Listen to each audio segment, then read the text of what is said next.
Good morning, Bucknutters. It is Thursday, April 16th, 2020. I am Dan Rubin. This is the Bucknuts Morning 5 and change. If it's Thursday, that can mean only one thing. The lovely and talented Steve Wiltfong has joined us. Steve, how goes it? Good morning, Daniel. Great. The sun is shining, smoothie in hand. Feeling good here in Indianapolis area. Hoping y'all feel good down I-70 through Dayton all the way to Columbus or wherever you guys are listening this morning. The sun is shining, but in a cruel twist, the Gem City degrees won't get above 60 for another week. Quarantine love. Certain things have maintained their ferocity during the quarantine. 1, the NFL draft will take place. 2, Ohio State is putting together the greatest recruiting class of all time. Yesterday, they added Tunmise Adeleye, a defensive end, Texas native, prepping at IMG in Bradenton, Florida. 6'3", 240 pounds, the number 4 rated player at his position. Actually, the crystal ball was leaning towards Oklahoma in total. The more recent votes were for the Buckeyes. Your thoughts on the addition of Adeleye to the class? Ohio State sitting on 16 commits. If this was National Signing Day last year, they would have the number 6 class in the country. They've almost closed in on their own point total from last year. The number 5 recruiting class in the country, Ohio State signed last year, 295.08. And when you look at where Ohio State's at right now with this class, 289.96 atop the rankings, with an average ranking of 95.52 per commit. This is a loaded class. Tunmise is another Ohio State fit, a Texas native. The Lone Star State has been really good to really good to Ohio State, Tunmise, the latest, is they beat out the likes of Florida and Alabama and Oklahoma and Texas A&M for what I think is one of the more versatile defensive linemen in the country. When you put on the tape from his junior season, you see him playing on the interior and 4-man fronts. You see him playing on the edge in both 4 and 3-man fronts. And what really stands out about him is just his hands and how violent he is with them and just how he's able to separate with ease from offensive linemen and get in the backfield and make plays. Just the way he disengages, I think, is at a high level. And it'll be interesting to see what ultimately his body looks like when Mickey Marotti and company get their hands on him. Current NFL average for a defensive end, 6'3.5", 264 pounds. So Tunmise, I could see easily playing at that size in Columbus. So another good pickup for Ryan Day and company. He lost 20 pounds. Like you said, you watch him on tape, plays outside in the 3-4, he plays inside in the 4-3 and outside. He does make a majority of his plays on the inside. He's not necessarily your quick twitch edge guy, but he does seem to be a perfect fit next to Jack Sawyer. If we're going the doppelganger route here, it's high hopes, but Jack Sawyer's would be Nick Bosa. Bill Green says Tyquan Lewis for Tunmise. How do you feel about that comparison? And then you got Gabe Brooks, our Texas analyst, who's been covering Tunmise for years, who compares him to DeMarcus Walker. Another NFL player who's been a complete standout. His commitment, I'm not going to say it caught everybody off guard because there were rumors or those vibes lately that he was going to make a commitment. What do you think generated the timeline? A couple of weeks ago, we thought this was a guy who might hold out for a little bit. I think that Ohio State is doing as good a job as any program of recruiting during this quarantine period that we're going through. He was always high on Ohio State and Alabama for their player development. You know, his goals are to be the best player he can be and be a Sunday guy. And I think of his finalists, he identified Alabama and Ohio State as the two that would get him there. But then in addition to that, I think that the relationships at Ohio State and some of the things that the Buckeyes stress off the field with the branding of their athletes. I talked to him when he named his favorites, and he was really excited about the way he thought Ohio State was already helping Garrett Wilson with his branding, and just how they do a good job of making their best players more recognized on the platform, the social media platform or whatever, but just helping these guys get their brand out there more. I think that those were things that separated Ohio State from the other schools he was considering down the stretch.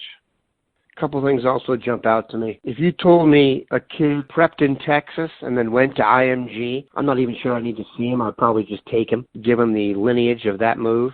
Yeah, you kind of alluded to this in a Freudian fashion, but this has got to knife twist Tom Herman and company a little bit, because if you look, adding Adeleye, who's a Texas native, is painful, but they also have Donovan Jackson coming, the two best linemen from that state, arguably. What's your vibe on their just continued ability to dominate Texas? Well, I think that Texas is a state where their kids, those type of kids in Texas, are ones that fit the personality type of what Ohio State's looking for in their locker room with just the type of high school programs they come out of. I think it's those are the ones that kind of speak to the type of young men and their personalities that Ohio State's trying to build their deal on. And when you look at Texas, the Donovan Jackson one really stings, because the Longhorns, Connor Williams was drafted in the second round in 2018. And then you got to go back to 2008 for the last time the Longhorns had an offensive lineman drafted. I mean, it just blows my mind. Blows my mind that the Texas Longhorns, the state of Texas, I wonder how many offensive linemen from that state have been drafted between 2008 and now. And Texas has had one offensive lineman drafted since 2008. Just mind-blowing. And by the way, he played left tackle at Texas, Connor Williams did. They had to kick him inside in Dallas in his rookie year, and he was not strong enough, got hurt, and I think you'll see him blossom, but he was not ready coming out of the program, which is not exactly what you want from your one guy who made it. We're going to be back in a minute and talk about the rest of the class of 2021 and the 5 stars, where they may be committing. Steve just did an article about that. Shocker, more good news coming. We are back. Steve just put out an article, as I stated before the break, where the top 2021 uncommitted dudes are leaning. 3 of the names in there are J.C. Latham, J.T. Tuimalau, and Emeka Egbuka. All are leaning towards Ohio State. Latham, let's talk about him a little bit. Very much a high riser, 24/7 sports-wise, in the most recent update. He's a guy that has an elite shuttle time. It's 0.01 slower than Paris Johnson's shuttle time from the year before. He's a guy that our staff thought was terrific at the Under Armour event that they saw him at before this deal shut down all the camps and combine. So we did get a chance to see him this spring, and love the way he's evolving as a prospect, a former defensive lineman. When the process started for him, he's really emerged as one of the premier offensive tackles in the country. All 3 of these guys, I like Ohio State today, but none of them are slam dunks.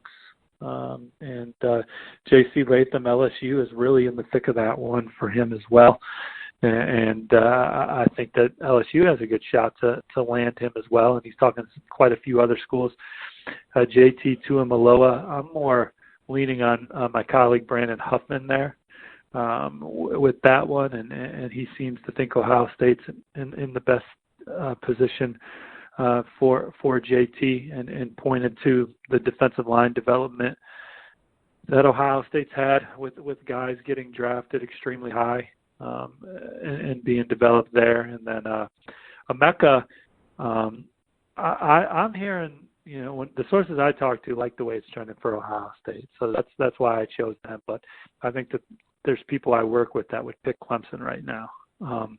And you can't argue with that either. And so Ohio State, they got their work cut out with them for those 3, but they're certainly near the top of the list for all of them. When will you be ready to say this is the greatest recruiting class of all time? Well, on paper, it's trending to be. So you got to finish the job, right? You got to bring it home. And I'm not saying they won't. I'm waiting for them to bring it home. And but I'm also a believer that on paper, we would say on paper it's the best recruiting class, because it ultimately comes down to what these guys do in college. And even though that recruiting class with Bosa and Ezekiel Elliott and all those guys wasn't ranked number one in high school, in hindsight, it was one of the best recruiting classes of our lifetimes, with what those guys did on the field, and then more importantly, where I base it off of, where those guys got drafted. I will finish with this. Having the NFL draft be the only thing people can see over the next X weeks or so is only going to strengthen Ohio State's pitch. So it's a complete attack. I got a question for you. Speaking of the NFL draft, Jack Wollaball is going to hear his name in the draft as well. Another young man who transferred from Ohio State that went on to Duke. What, refresh me on why? I kind of don't remember why he transferred. He just kind of got beat out. That's a tough position to make it at. He was a tad undersized when he came in. I'm not sure he was ever super in the mix. I mean, if you just look at the lineage, they went Corey Linsley, Pat Elflein, Billy Price, to Mike Jordan, to Josh Myers. And I don't think he was the kind of guy that could be kicked to guard. He was one of the few guys, if I remember correctly, who was recruited as a pure center. There was a legacy involved there of some sort. So, how about that, though? Ohio State is a program where guys that are transferring are legit NFL guys, not guys that are transferring because they just couldn't cut the mustard. I mean, these guys are legit NFL guys that, Joe Burrow, first pick in the draft, behind Dwayne Haskins, who was a first rounder, and then Jack Wollaball. I mean, he's another NFL guy. That wasn't a bad evaluation or a bad take out of Akron, Ohio. Things are good, people. We are actually a week from the draft. It'll be a week from tonight. We'll have a ton of coverage leading up to that. But we will continue to stay on the recruiting beat, and there are none better than Steve Wiltfong, Bill Kurlick, and Bill Green to do it. Have a good one, Bucknutters. Take care, y'all. See you on the front row.